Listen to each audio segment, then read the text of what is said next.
Mirage ou réalité quand on parle de souveraineté européenne? On dit souvent dans l'investissement « follow the money ». Oui, il y a un peu de ça. On dit beaucoup « don't fight the Fed », toujours dans les anglicismes, mais ne combattons pas non plus ces grands plans de déploiement budgétaire. Et dans le cas de la souveraineté, ils sont massifs. Comment vous avez structuré le fonds? Je m'explique, sur quelle verticale est-ce que vous avez choisi d'investir à travers le fonds TESF?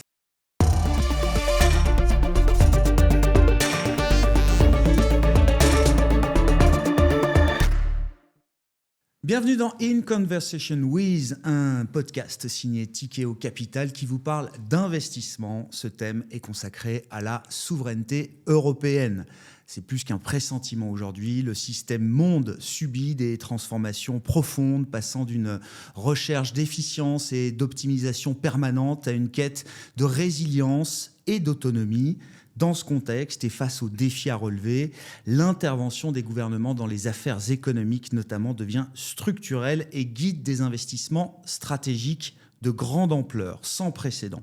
Non seulement l'Europe n'échappe pas à ce phénomène, mais elle se positionne à ce titre comme une alternative à l'exceptionnalisme américain de ces dernières années et comme un territoire d'opportunités majeures. Notre invité pour cette conversation s'appelle Raphaël Thuin. Bonjour Raphaël. Bonjour Édouard. Tu es le responsable des stratégies de marché de capitaux de Tikeo Capital et à ce titre, tu supervises là où les stratégies dédiées à la souveraineté européenne et notamment le fonds qui s'appelle Tikeo European Sovereignty Fund, qui est une de ces stratégies à travers les marchés liquides, les marchés cotés, Raphaël.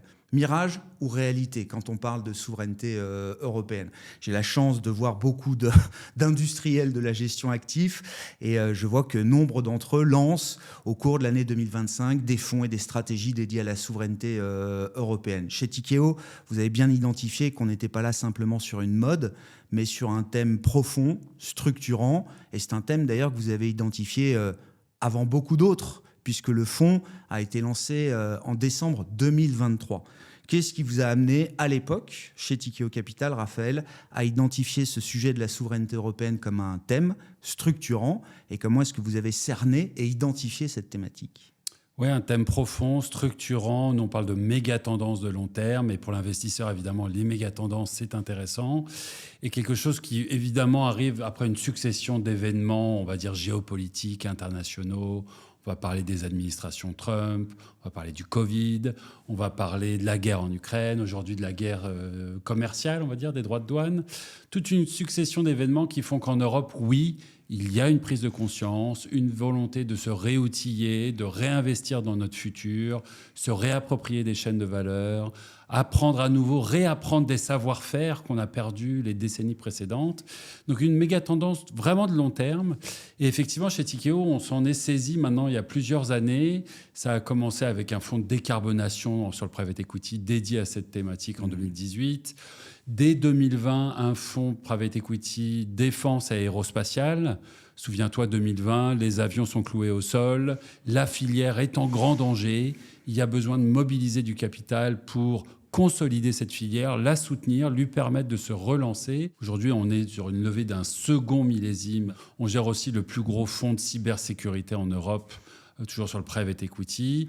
Donc cette thématique de la souveraineté, effectivement, elle est profondément ancrée chez nous et elle s'est concrétisée, je dirais peut-être en 2023, effectivement, avec ce fonds, cette fois-ci liquide, d'actions thématiques autour, toujours pareil, cette idée de souveraineté en Europe. Donc effectivement, une méga tendance qui sera source d'opportunités, qui est source d'opportunités de performance pour l'investisseur. Comment vous avez structuré le fonds? Je m'explique, sur quelle verticale est-ce que vous avez choisi d'investir à travers le fonds TESF? On va l'appeler comme ça, hein, Tikeo European Sovereignty Fund. Absolument. Raphaël. On a choisi effectivement d'identifier 5 secteurs, 5 industries très clairement au centre de la problématique de souveraineté. L'idée étant qu'on veut effectivement que notre exposition puisse bénéficier de ces grands plans de déploiement autour de la souveraineté. D'une part, la défense, évidemment, incontournable. La compétitivité digitale, la tech, évidemment, qui est de plus en plus aujourd'hui une industrie de souveraineté par excellence, mais aussi l'autonomie industrielle, les infrastructures et la pharma, la santé.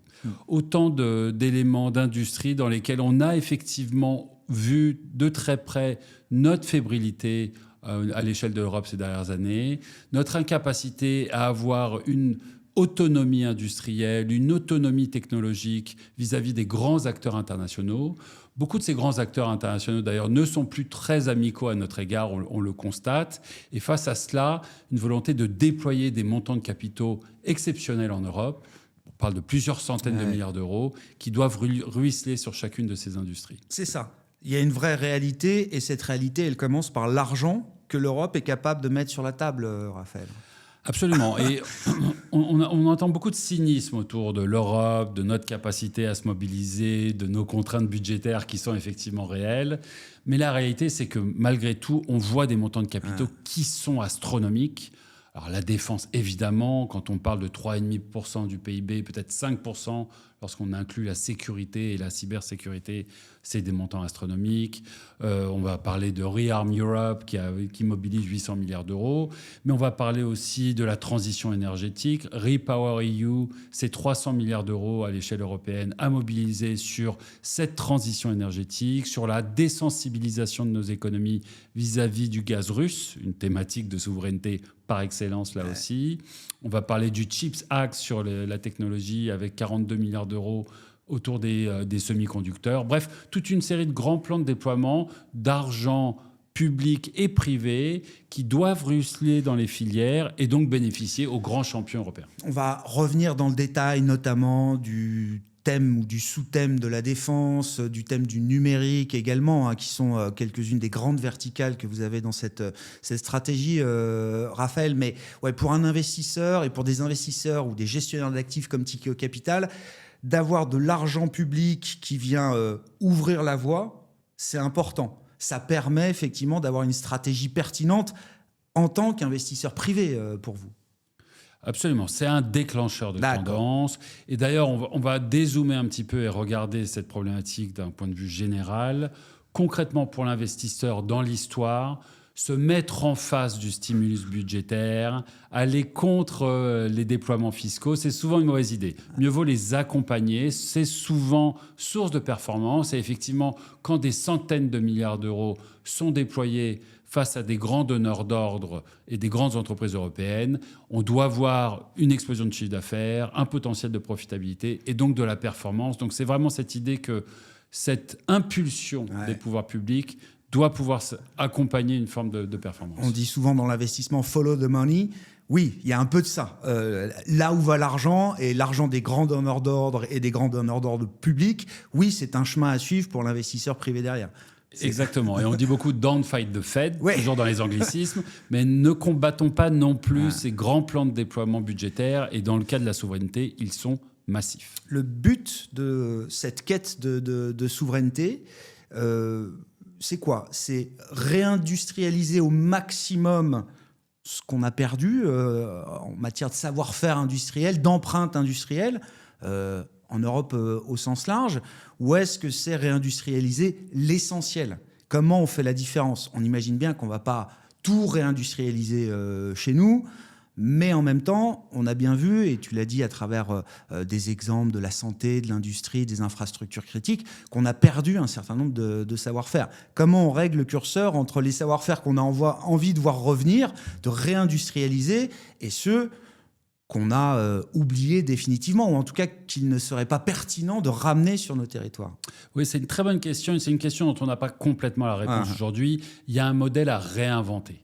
Et on sait qu'on ne va pas vouloir nécessairement copier les modèles américains, les modèles chinois, mais aujourd'hui, on a une dépendance qui s'est créée après des décennies de suroptimisation, je crois que c'est un mot que tu as utilisé en introduction, de globalisation à outrance, où on a externalisé entièrement nos chaînes de valeur, perdu des savoir-faire, ce qui nous a mis dans une situation de dépendance et de fragilité extrême. Je vais te donner quelques chiffres.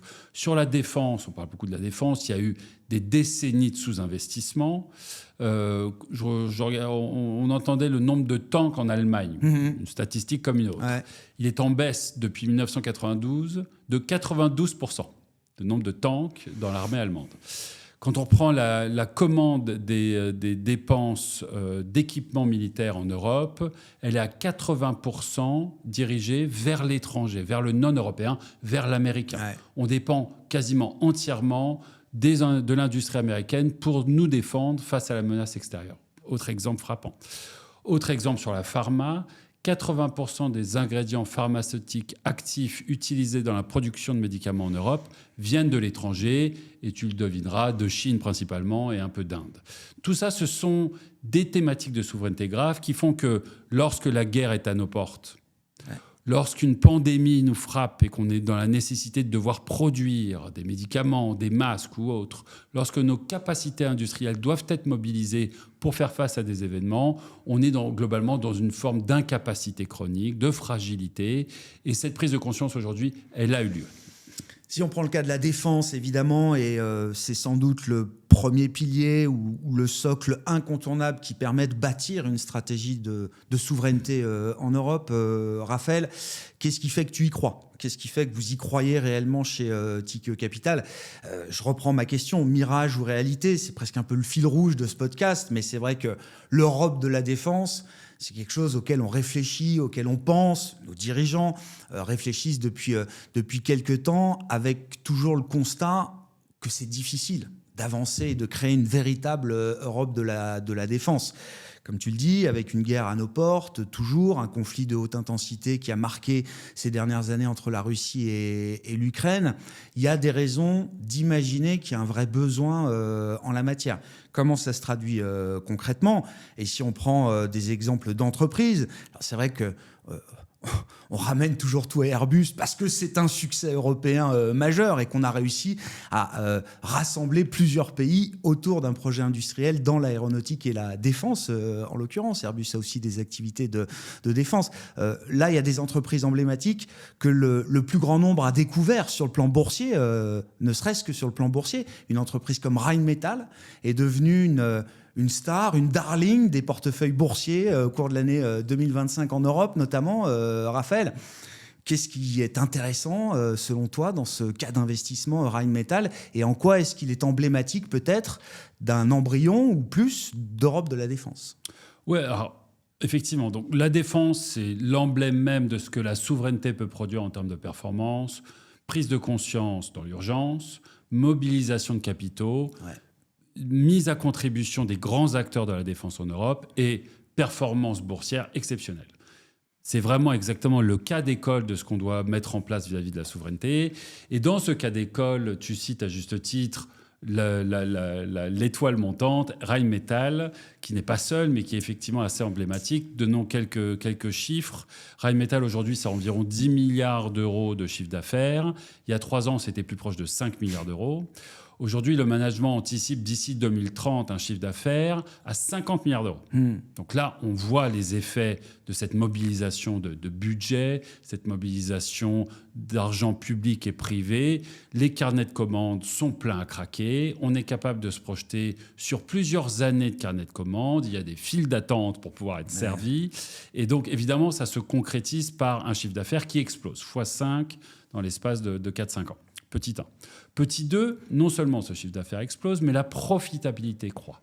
Donc un deuxième effet, un effet ciseau en termes de performance. La profitabilité de Rheinmetall, c'était entre 10 et 13% typiquement ces dernières années. On est plus proche de 15 aujourd'hui. On doit approcher les 20% de profitabilité d'ici la fin de la décennie. Donc non seulement une explosion de chiffre d'affaires, mais une profitabilité qui croît. Tout ça à, on va dire, assiette opérationnelle constante. Dernier élément de performance, non seulement Rheinmetall, on va lui demander de continuer à faire ce qu'elle fait très bien, à savoir créer des munitions et fabriquer des tanks, mais il y a aussi cette volonté de Buy European, d'aller arrêter de se fournir sur des équipements militaires qui ne sont fabriqués qu'aux États-Unis pour les fabriquer nous-mêmes. Et là, c'est le cas encore pour la majorité des pays européens. Enfin, la majorité des pays européens dépensent en majorité en équipement américain plutôt qu'en équipement européen aujourd'hui. Absolument. Je citais le chiffre de 80%. 80% des dépenses militaires en Europe sont passées auprès des Américains, pour schématiser. On doit se rapprocher des 60% dans les années à venir. Donc on sent que le pivot commence à avoir lieu. Mais pour ce faire, on demande aux grands industriels de fournir des nouveaux équipements. C'est le cas de Rheinmetall qui est en train d'exploser en termes d'assiette opérationnelle, des nouveaux équipements, des nouvelles industries que l'entreprise explore. Mais c'est le cas d'à peu près toutes ces entreprises de défense. C'est Patrice Caine qui en parle très bien, donc le PDG de Thales. Le PDG de Thales, il te dit... On est capable de produire n'importe quel équipement, on a besoin des carnets de commandes. Ce n'est pas un problème de technologie, c'est un problème d'engagement, de carnet de commandes, de capacité d'investir pour se projeter dans la durée. Et les États jouent le jeu dans ce contexte, Raphaël ? Non seulement ils jouent le jeu, mais ils y sont contraints. Tu prends un autre plan de déploiement important qui s'appelle le SAFE, S-A-F-E, qui est donc à l'échelle de l'Union européenne, la capacité de mobiliser 150 milliards d'euros de prêts pour les États membres, pour qu'ils achètent de l'équipement militaire. Une des conditions de ces octrois de prêts 150 milliards d'euros, c'est qu'au moins 65% des dépenses d'équipement à travers ces 150 milliards d'euros se fassent dans l'industrie européenne. Donc on y est là, on est en train d'y arriver, la mobilisation elle est très rapide. Encore une fois, c'est facile d'être cynique, circonspect dans le contexte européen, mais la réalité des chiffres ne ment pas. Et donc le cas d'école Rheinmetall est très intéressant. On voit plusieurs relais de performance opérationnels pour à la fin une performance boursière assez étonnante. Un vrai test pour la souveraineté européenne et notamment pour la partie défense, c'est de savoir comment les gouvernements, comment les États réagiront le jour où un conflit comme celui déclenché par la Russie en Ukraine il y a 3 ans, plus de 3 ans maintenant, le jour où un conflit comme celui-là s'arrêtera, se mettra en pause, baissera en intensité. J'allais dire, c'est la vocation d'un conflit comme celui-là, sans doute à un moment, de baisser au moins en intensité. Peut-être qu'on est proche de ce point-là d'ailleurs aujourd'hui, Raphaël. Qu'est-ce que ça va impliquer comme réaction de la part des gouvernements selon toi ? Et sur le plan boursier, qu'est-ce que ça peut impliquer pour cette partie défense du thème de la souveraineté européenne ? Ouais, alors ça, c'est une vraie question que tu poses là, la question que les investisseurs se posent évidemment. Qu'est-ce qui se passera lorsque le cessez-le-feu, on le souhaite, on l'espère, sera proclamé prochainement, peut-être ? Effectivement, ça a d'ailleurs généré une forme de sous-performance, en tout cas une pause dans la performance des valeurs défense sur le deuxième semestre, comme tu l'as vu. Et aujourd'hui, il y a un vrai questionnement vis-à-vis des investisseurs. Il y a plusieurs éléments de réponse à garder en tête. Déjà, malheureusement, la paix n'est pas signée. Et on entend quand même une certaine forme de scepticisme vis-à-vis du fait que la Russie n'est pas dans les pourparlers, qu'il y a beaucoup de lignes rouges côté russe, autour de la taille de l'armée, de la présence de forces de l'OTAN ou de certaines concessions territoriales qui sont allègrement franchies dans les pourparlers actuels. Donc finalement, elle est encore loin d'être signée. Premier élément. Deuxième élément, on est sur des thématiques de long terme qui vont au-delà de la guerre en Ukraine. Pourquoi concrètement on se réarme en Europe ? On peut peut-être estimer qu'il y a 3 raisons. Première raison, c'est effectivement l'acteur russe, l'agresseur russe. Quel que soit le scénario ukrainien, on a du mal à imaginer que du jour au lendemain, la Russie puisse devenir une forme d'acteur pacifique, bienveillant vis-à-vis de l'Europe. Et que cette urgence russe, cette inquiétude russe, malgré tout, elle doit perdurer au-delà de l'Ukraine. Une menace qui persiste. Premier élément. Deuxième élément qui justifie les dépenses de défense, la perte du parapluie américain. Cette perte, elle semble actée. On n'imagine aucune administration de gauche ou de droite aux États-Unis potentiellement se remettre à payer pour la défense en Europe. Aujourd'hui, le virage, il a été pris, il est définitif. C'est pas juste Trump. C'est probablement pas juste Trump. Troisième élément, on est face à des décennies de sous-investissement. Et ça ne va pas disparaître du jour au lendemain. Donc vous voyez que là, on est clairement sur des thématiques de très long terme qui dépassent le cadre circonstanciel de l'Ukraine et qui d'ailleurs doivent aussi permettre une forme de relais de performance. Aujourd'hui, la défense européenne, elle est mobilisée à fournir l'Ukraine. L'Ukraine, c'est principalement des munitions, des tanks, mais les besoins en Europe vont bien au-delà. On doit aujourd'hui aller produire, évidemment, sur les munitions. On parlait de chiffres toujours Aujourd'hui, le stock de munitions en Europe est de 3 jours dans le cadre d'un conflit à haute intensité, définition de l'OTAN. L'OTAN préconise 30 jours de stock de munitions. Donc on a un déficit de munitions qui est dramatique, mais on sait que sur les missiles, sur les drones, sur les avions de chasse, sur les bateaux de guerre, on a globalement un déficit qui est grave, qui a besoin d'être adressé par les pays. Donc cette commande qui est aujourd'hui très focalisée sur la guerre en Ukraine et fournir des armes à l'Ukraine, va aussi pouvoir se diversifier au-delà. Donc un événement évidemment court terme, on verra la réaction des marchés, ça sera d'ailleurs peut-être un buy the rumor, sell the news, comme disent nos amis anglo-saxons, on verra, mais sur le long terme, les tendances vont bien au-delà. Ouais, cet aspect tactique à gérer, tu dis effectivement, il est de toute façon compensé très largement par ces objectifs de long terme qui sont ceux des gouvernements européens aujourd'hui. Et puis, on parle de Rheinmetall, mais comme tu le dis très bien, derrière les investissements massifs, il y a un enjeu de capacité de production, il y a un enjeu d'approvisionnement, et donc c'est toute une chaîne de valeur qui est à construire, à reconstruire ou à consolider derrière. Donc ça donne un terrain d'investissement très vaste. Je veux pas croire, je voudrais pas que les auditeurs croient que Rheinmetall c'est juste la valeur à avoir. Il y a, j'imagine, derrière tout un terrain d'investissement pour des investisseurs comme Tikehau Capital. Tout à fait, effectivement, on parle de Rheinmetall parce que c'est l'emblème. L'emblème. C'est notre Nvidia, je le dis comme ça, voilà. Mais voilà, tous ces grands champions européens ont des carnets de commandes pleins, Thales, Safran, Dassault. Vous prenez le Rafale, par exemple, de Dassault. Aujourd'hui, le carnet de commandes du Rafale, c'est environ 250 avions en attente d'être produits. On parle beaucoup de l'Inde qui pourrait rajouter 100 avions demain, voire même de l'Ukraine. Il y a eu des conversations autour de commandes ukrainiennes. Donc on est environ sur des carnets de commandes qui sont de plus de 10 ans pour le Rafale. Pourquoi plus de 10 ans ? Parce que le Rafale, production du Rafale en 2024, c'est 21 avions. Donc 250 carnets de commandes, 21 en production en 2024. Dassault s'est énormément mobilisé pour augmenter les cadences cette année. On va peut-être passer à 25. Donc là, on voit bien la dimension long terme de cette tendance.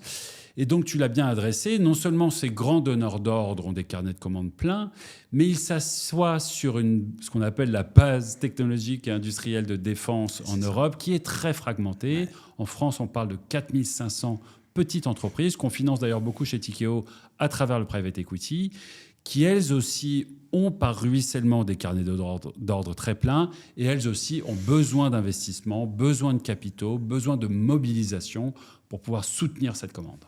Un mot encore sur Rheinmetall spécifique, mais derrière, c'est le thème de la défense. Le marché, c'est la fonction du marché boursier, notamment, de mettre un prix, alors le plus vite possible, si je puis dire, sur un nouveau paradigme. Si le marché identifie ce que tu es en train de décrire, Raphaël, est-ce que le prix que le marché a mis sur des entreprises comme Rheinmetall, Thales ou d'autres, est-ce que ce prix est déjà élevé, très élevé, trop élevé ? Est-ce qu'il englobe déjà une bonne partie de tout ce que tu décris et tout le chemin qui reste encore à parcourir, j'allais dire, sur la réalité du terrain autrement dit, Raphaël, est-ce que le marché a déjà mis un prix suffisant sur la thématique ? Alors, évidemment, tu as tout à fait raison de le mentionner. La dimension valorisation, elle est aux clés aussi dans la conversation. Elles ont changé de statut, ces boîtes-là. C'était des boîtes industrielles, c'est des boîtes de croissance. Exactement. Et de ce point de vue-là, effectivement, une partie de la performance est derrière nous. Les valorisations se sont enchéries. Ce n'est pas cher, comme ça pouvait l'être auparavant. La question est-ce qu'il en reste ? Est-ce qu'on peut avoir encore, donc on l'a compris, des croissances de résultats qui doivent permettre de la performance, voire même une croissance des multiples de valorisation. Donc là, chacun sera juge. Déjà, la bonne nouvelle, c'est que globalement, ces multiples de valorisation, elles ont atteint un point haut au milieu de l'année 2025. Elles ont tendance à rebaisser depuis. Rheinmetall est par exemple très cher, 37 fois les bénéfices. C'est plus que Nvidia. Je reviens toujours à ma comparaison avec Nvidia parce que c'est un parcours boursier tellement spectaculaire. Alors, ça a touché 55 fois les bénéfices. Oui. On est à 37. Ça, c'est les bénéfices de l'année prochaine. Si tu crois en l'histoire de croissance qu'on raconte là, tu regardes les bénéfices dans 2 ans, on n'est plus à 37 fois, on est à 27 fois. Donc, on est toujours dans cette thématique d'investir dans des boîtes en hyper-croissance. Comment tu les valorises? Si tu les valorises comme des boîtes, on va dire industrielles classiques ou des supermarchés, là, effectivement, tu vas avoir des problématiques de valorisation. Là, le pari que tu fais, c'est de dire que cette hyper-croissance, elle est soutenable. Elle donne en plus une très forte visibilité. Ouais. C'est aussi un des attraits de cette industrie, c'est qu'on a une vision sur des carnets de commandes très long terme et que cette croissance, elle est donc soutenable dans la durée et que si tu te projettes sur des taux de croissance élevés, alors les valorisations sont bien plus raisonnables. Donc Rheinmetall est cher en valeur faciale. Les autres grands acteurs se traitent entre 20 et 25 fois les earnings. Donc oui, on paye une prime, mais pour une hyper-croissance de long terme, une méga tendance générationnelle, est-ce que c'est si cher? Peut-être pas. Et puis quand on compare aux américaines, ça c'est intéressant, on n'est peut-être pas si cher que ça. Il y a cette comparaison qui fait sens. Si tu regardes la croissance bénéficiaire des entreprises de défense en Europe sur les 3 prochaines années, on parle d'une 30%. Aux États-Unis, pour la défense US, on parle plutôt de 11%. Donc 3 fois plus de croissance bénéficiaire en Europe. Et malgré cela, les multiples de valorisation sont moindres en Europe qu'ils ne sont aux États-Unis. 27 fois en moyenne en Europe contre 30 fois aux États-Unis. Donc plus de croissance bénéficiaire, moins cher en Europe. Peut-être que finalement, il reste encore de la place pour la performance. Est-ce qu'il y a des Rheinmetall partout ailleurs, Raphaël? Dans les autres verticales que tu as pu citer, et notamment, je veux bien qu'on s'arrête sur l'enjeu du numérique, la compétitivité digitale ou numérique, comme vous le dites chez Tikehau Capital. Est-ce qu'on trouve des Rheinmetall dans ce domaine? Sachant que là, on parle d'un domaine technologique qui est historiquement, fondamentalement dominé par les États-Unis, et aujourd'hui, voire demain, la Chine, qui est plus qu'un simple challenger désormais en matière technologique, qui s'est illustrée comme étant un véritable leader.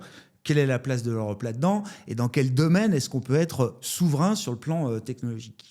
Non, mais tu as raison d'ouvrir le débat, Grégoire, au-delà de la technologie, de la défense, et effectivement de parler de la technologie. Nous, notre idée déjà, c'est que aujourd'hui, on parle beaucoup de défense, de la performance, elle s'est beaucoup concentrée autour de la défense, mais que finalement, on est dans un cadre qui va bien au-delà. Ce n'est pas une thématique de défense qui se passe aujourd'hui, c'est une thématique de souveraineté.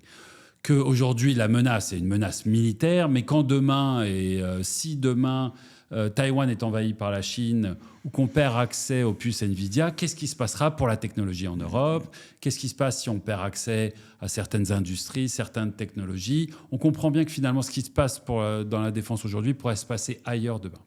Et donc la technologie, tu as raison, est incontournable dans la conversation. Comment créer des champions européens de la technologie? Avons-nous pris trop de retard? On parlait de dépendance vis-à-vis d'acteurs extérieurs. C'est vraiment le cas, effectivement, aussi sur la technologie. La bonne nouvelle, c'est qu'on a, dans toutes les verticales technologiques en Europe, des champions. Alors, ils sont pour la plupart pas à l'échelle.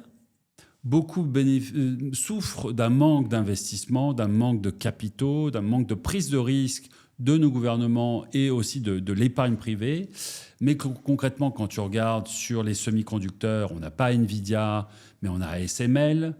C'est une espèce de Rheinmetall, ASML. Ouais. C'est le leader mondial en quasi-monopole sur la lithographie des semi-conducteurs. Donc, c'est des machines qui impriment des morceaux de silicone pour en faire des semi-conducteurs. Je le dis à chaque fois, des machines qui coûtent plus cher que les avions qui les transportent. Voilà, tout à fait. Pour donner un peu le niveau de sophistication effectivement d'ASML aujourd'hui. Une machine, c'est 300 millions d'euros. Et ASML t'explique qu'avec leurs rayons laser qui fabriquent et impriment ces réseaux de silicone, ces machines sont capables de taper une balle de golf posée sur la Lune. Donc en termes de précision et de technologie, on est sur ce qui se fait de mieux et ils ont l'entièreté du marché de la lithographie. Donc ça, c'est un grand champion.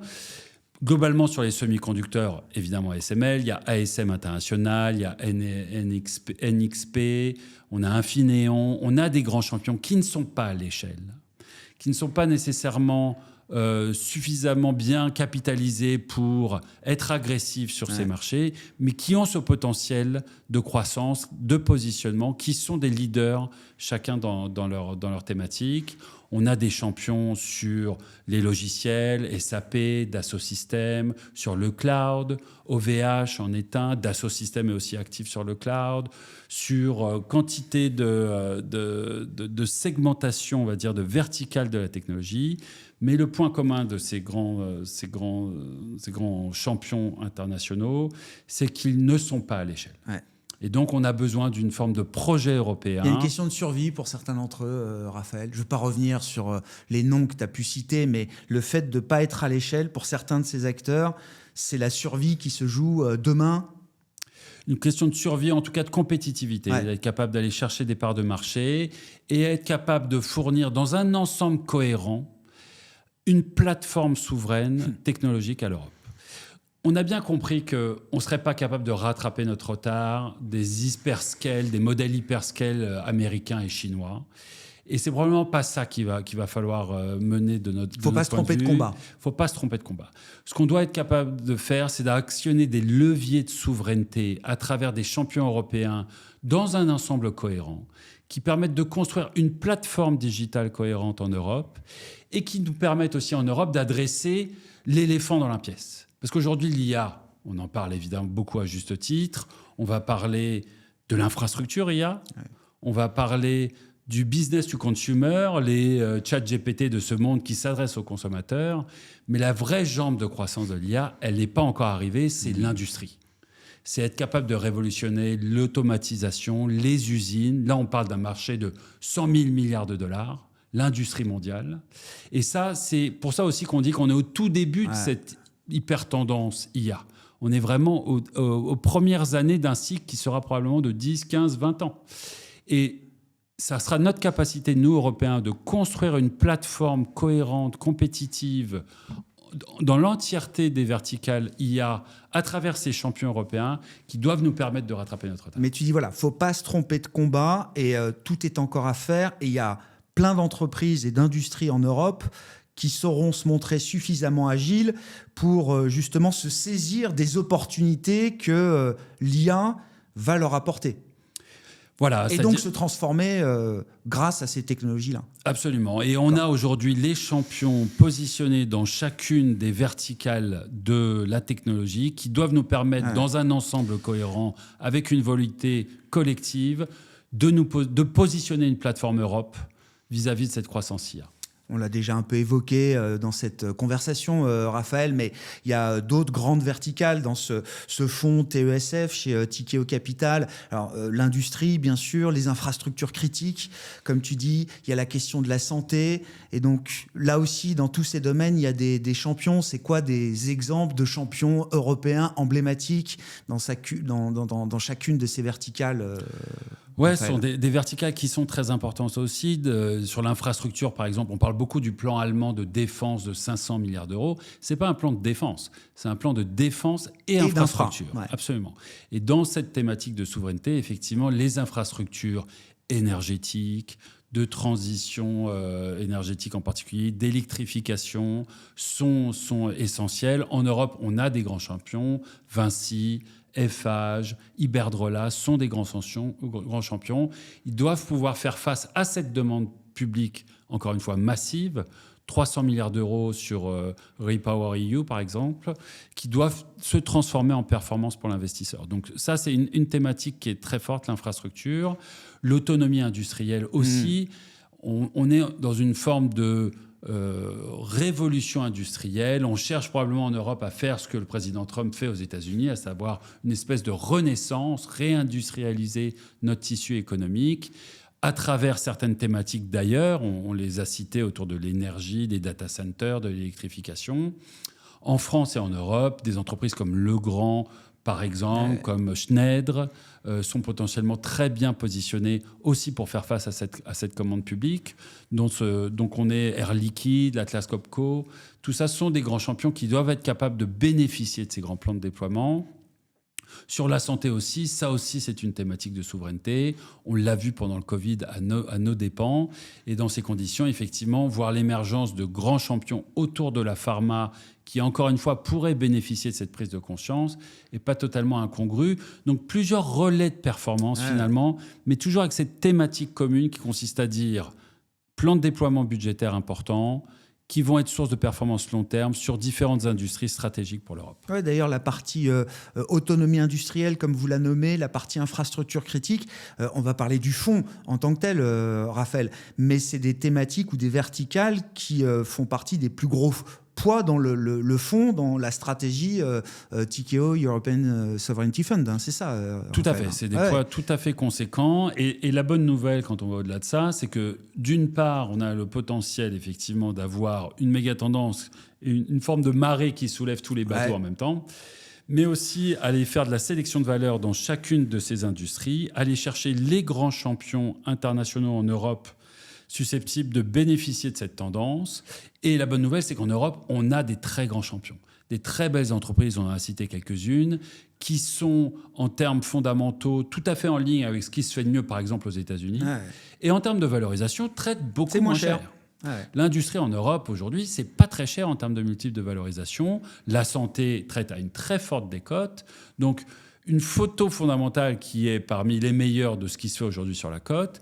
Un argument valorisation qui est très attractif. Donc là, on comprend qu'on a plusieurs relais de croissance. Et le marché européen boursier est capable normalement de révéler cette valeur encore cachée dans nos entreprises, Raphaël? Ou est-ce qu'il y a un problème de marché chez nous? Est-ce qu'il faut aller plus loin dans l'union des marchés de capitaux, par exemple? Je digresse un peu de la thématique, mais on est quand même sur un sujet de souveraineté.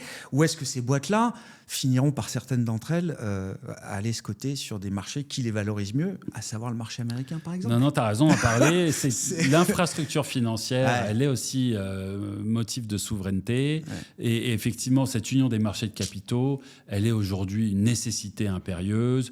La bonne nouvelle, c'est que parmi les quelques zones de consensus qu'on voit se construire en Europe globalement, et d'ailleurs dans le couple franco-allemand en particulier, la défense, une Europe de la défense, la décarbonation, la transition énergétique, l'électrification, etc. Parmi tous ces grands consensus, l'union des marchés de capitaux est en train de prendre sa place. C'était évidemment dans le rapport Draghi. On est au début d'un processus qui sera probablement long. On regarde avec un œil très attentif le M&A au sein des banques et des financières. On commence à avoir des ouvertures sur des fusions transfrontalières. Et probablement, ça sera une thématique de souveraineté. Pour soutenir ces dépenses d'investissement colossales dans ces grandes thématiques, il va nous falloir une union des marchés de capitaux, en tout cas des marchés de capitaux qui soient susceptibles d'être au rendez-vous. Bon, et il faut toujours un peu de patience, évidemment, quand on investit en Europe. Il faut aussi prendre en compte le rythme auquel l'Europe peut avancer aujourd'hui, et je parle là du capital politique notamment. Si on en vient au fond en tant que tel, Raphaël, donc on a parlé défense, on a parlé compétitivité digitale, infrastructure critique, autonomie industrielle, santé. Comment toutes ces grandes thématiques s'équilibrent dans le fond? Est-ce que les choses sont d'ailleurs relativement bien réparties, équilibrées, ou est-ce qu'il y a des vrais poids, des vrais choix thématiques dans cette stratégie? Ouais. Donc nous, notre ambition, c'est vraiment de faire de la sélection de valeur dans ces grandes thématiques, ces grands secteurs. Donc il n'y a pas vraiment de vue ex-ante sur l'allocation sectorielle. Vous dites pas la défense, je veux 20%. Non. Non, on va vraiment chercher, d'un point de vue bottom-up, en termes d'analyse fondamentale, les meilleurs acteurs dans cet univers de souveraineté et ceux qui s'échangent, selon nous, à des niveaux de valorisation qui sont acceptables. Quand tu fais ce travail aujourd'hui, par coïncidence ou pas, j'en sais rien, en tout cas, le résultat de ce travail, c'est que l'allocation sur ces 5 grandes thématiques est assez équivalente d'un secteur à l'autre. On était plutôt surexposé sur la défense. On a diminué, on va dire, depuis quelques mois maintenant, parce qu'il y a énormément de performances, il y a une forme de consolidation. On a rééquilibré vers d'autres secteurs, mais globalement, tu vas regarder le fond, on sera entre 15 et 25% exposés sur chacune de ces thématiques. Ça permet aussi de diversifier en quelque sorte la performance, plutôt qu'avoir une forme de fonds pure défense susceptible d'avoir des oscillations fortes. Il y a de la santé à côté, quoi. On a plusieurs relais de performance. Donc c'est aussi un fonds de fonds de portefeuille qu'on peut tenir sur le long terme avec de multiples expositions sur les secteurs. Une question qui m'intéresse toujours beaucoup quand je parle à des gérants d'actifs, des gestionnaires d'actifs, c'est comment on source les dossiers. Derrière ça, c'est comment on s'assure d'avoir la bonne expertise pour opérer ce sourcing, cette identification d'entreprises dans lesquelles on va investir. Et j'aimerais que tu me racontes comment ça se passe globalement. Chez Tikehau, vous êtes plusieurs centaines d'analystes, d'investisseurs, de directeurs d'investissement. Vous êtes évidemment une société globale de ce point de vue-là.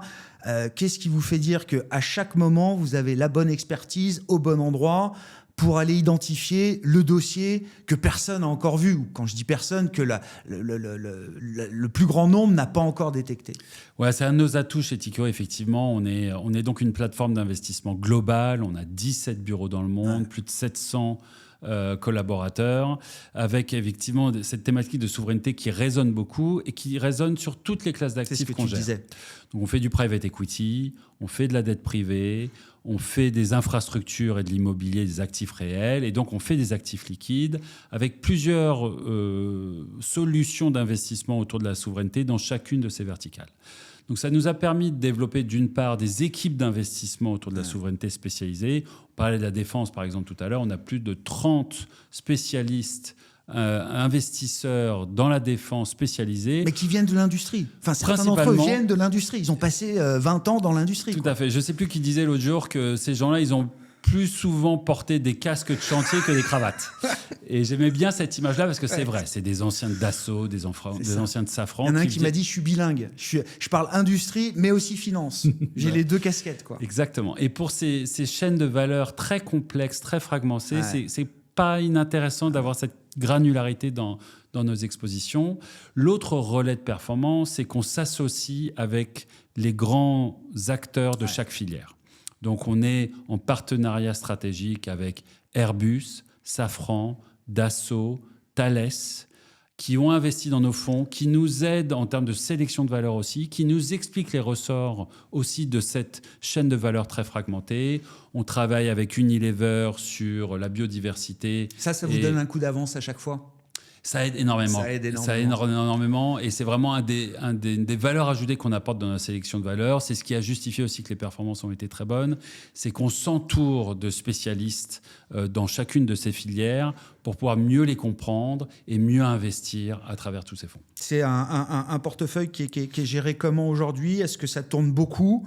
Est-ce que les boîtes que vous avez en portefeuille, il y a une vraie gestion tactique un peu permanente de chaque dossier? Ou est-ce que justement, une fois que vous avez identifié un dossier, il y a quelque chose d'assez long, buy and hold, comme on dit dans vos métiers, je détiens la valeur sur le long terme, qui façonne aussi le pilotage de la stratégie?